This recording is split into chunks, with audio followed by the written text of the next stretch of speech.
Vous l'aurez compris, aujourd'hui on va parler du RERB. De son début à sa fin jusqu'au futur, nous allons retracer son histoire. En tout cas, j'espère que la vidéo va vous plaire. Et à tout à l'heure, après l'introduction.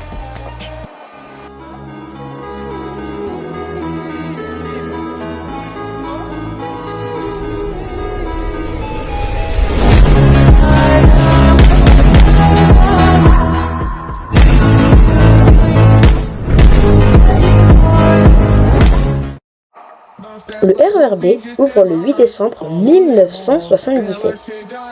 Suite au prolongement de Sceaux, de la ligne de Sceaux, elle aura pour matériel ce train moche. Non, franchement, regarde-moi cette grosse tête bien soignée là. Bref, la ligne aura deux plans. Le premier, le train moche qu'on a vu, et le deuxième, le fameux Mi-84 que vous voyez sur l'écran.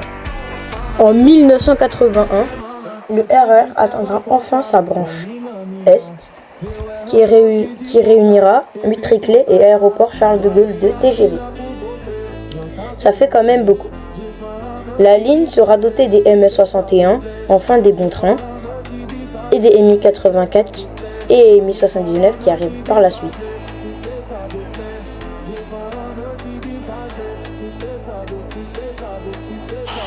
J'ai parlé des prolongements Est, mais je n'ai pas parlé des prolongements Ouest et en comptant Antony avec. Alors, commençons.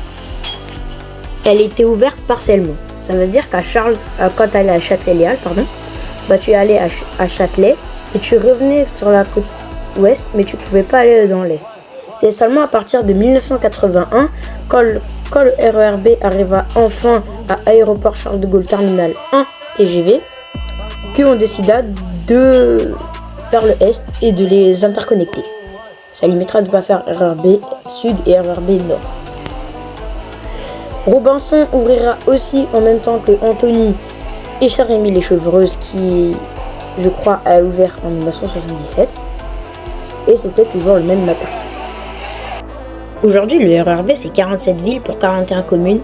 C'est 32 trains par jour et ça traverse beaucoup de choses incroyables. Par exemple, l'aéroport Charles de Gaulle. Elle a aussi Vitry-Claye, cité universitaire et plein d'autres. On va dire que c'est la deuxième colonne vertébrale du réseau.